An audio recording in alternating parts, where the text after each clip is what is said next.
Okay, top three reasons why farmers are losing money. This is from a farmer's point of view. This is the reason why nobody's getting into farming, or not many people are, and it's an aging population of the industry. Also, farmers are getting older and older. Not many people are coming in. A lot of people are leaving the industry, uh, mostly because they lose money or they just it's not enjoyable because it's not profitable for them and they can't sustain it. If you can't make money, you can't sustain it. So let's get into this. There's three here. Let's move on. Three ways to make more money. So this is a very simple theory here, and it's the basis of what I see in the industry. One, you can increase your sales, increase your turnover. That's just the gross amount of money you bring into your business. Two, increase the price that you sell your product for. Three, you can decrease your costs. So I'm going to come on to those in a second.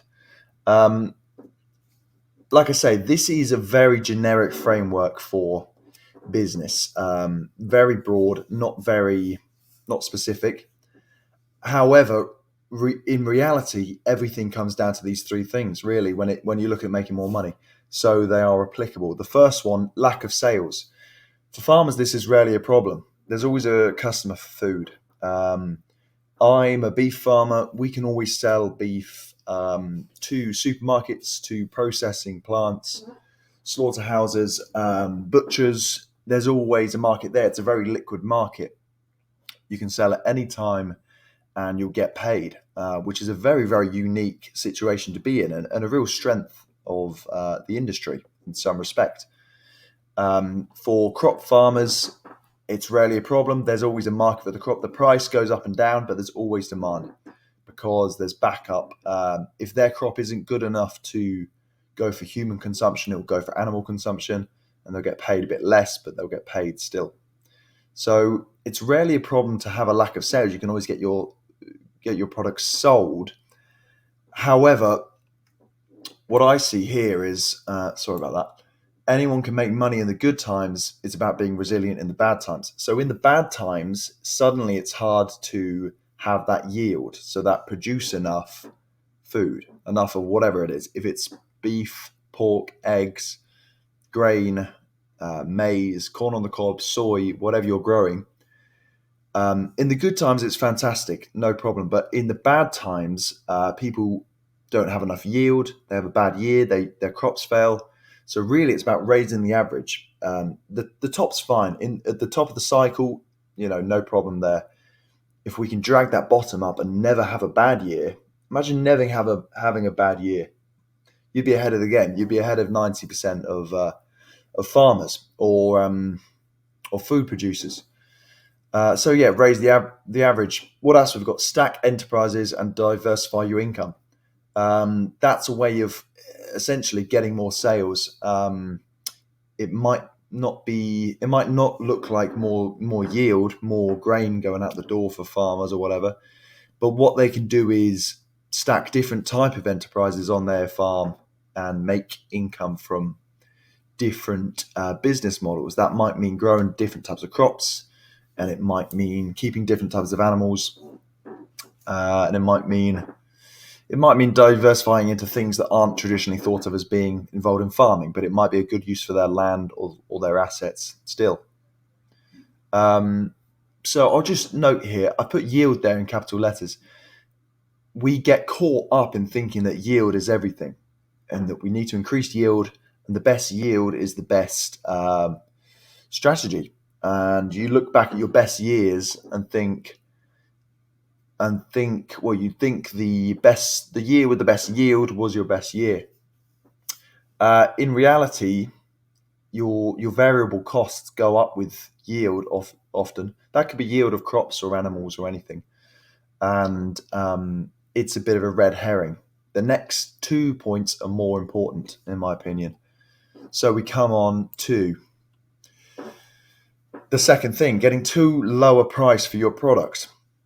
Now, these images here, you can see that's grain being harvested up in the corner there, and that's in the bottom the type of truck that would take grain to a mill or somewhere to to be processed. So those would be the kind of people you'd be selling to if you were a farmer growing grain.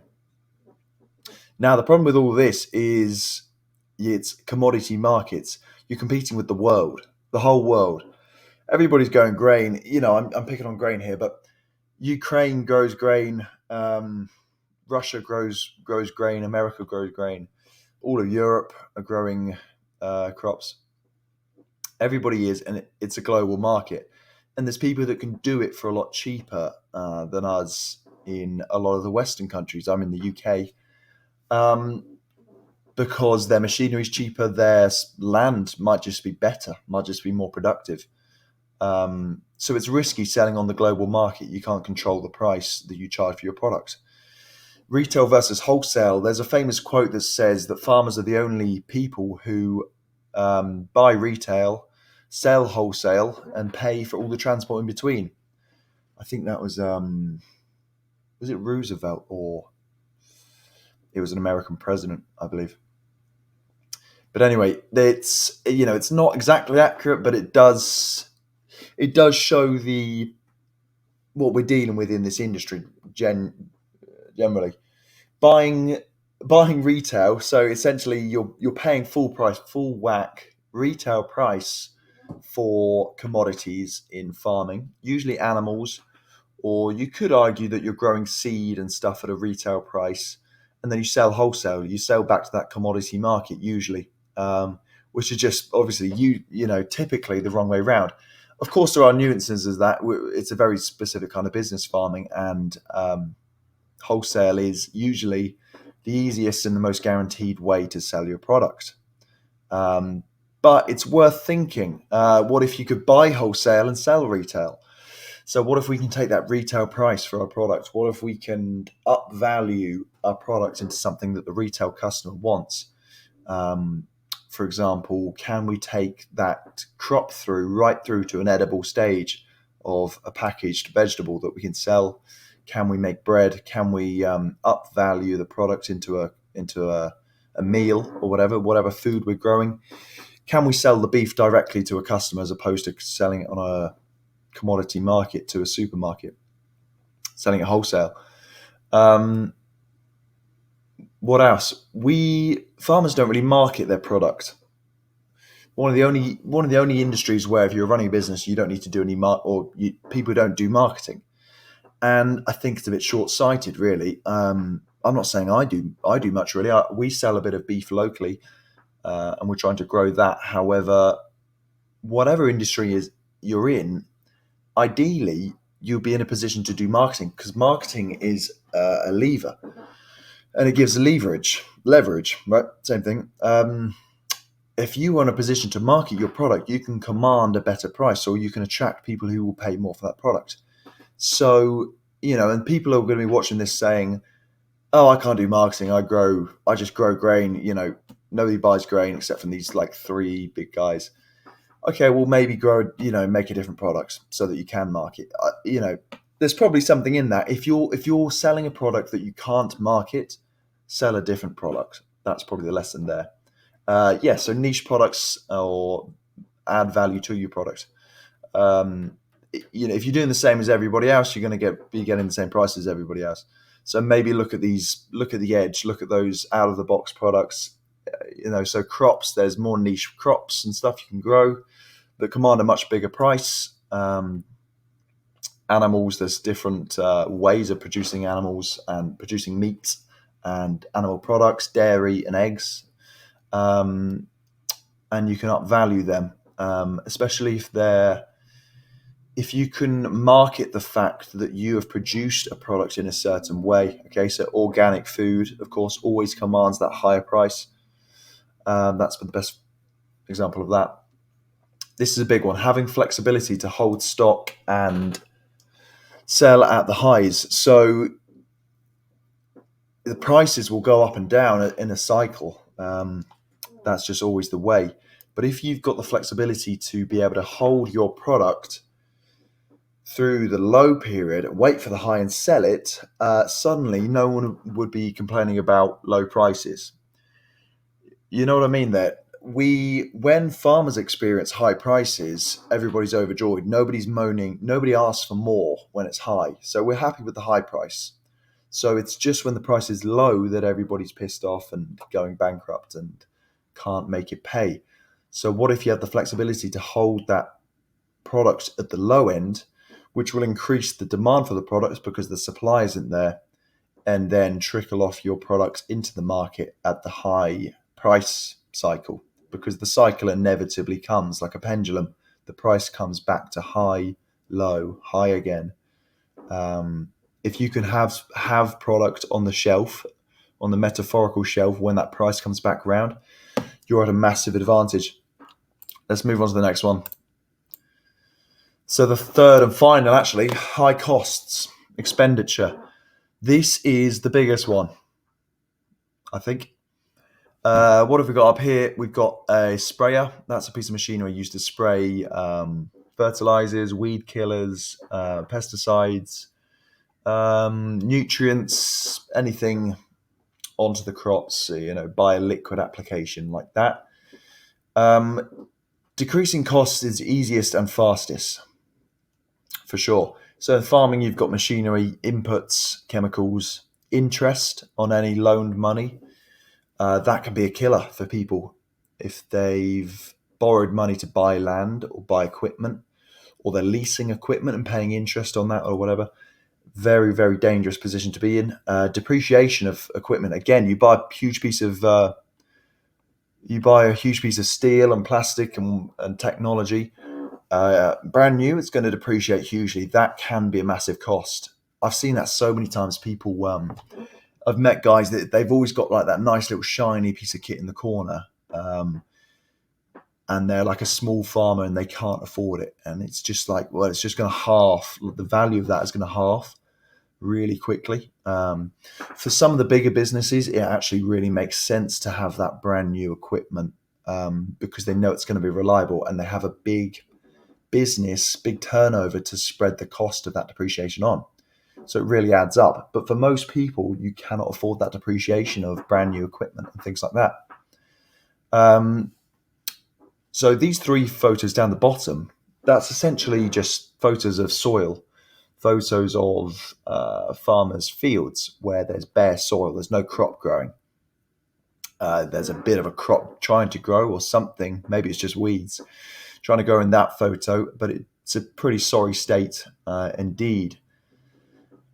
This brings me on to the opportunity cost, probably the biggest cost of all and the most misunderstood one. Nobody understands this. Opportunity cost is the cost of not doing another enterprise or missing out on an opportunity. So whatever that other opportunity is, whatever that other opportunity could have made you, the money it could have made you, that's a cost because you haven't done it. Okay, so that's an opportunity cost.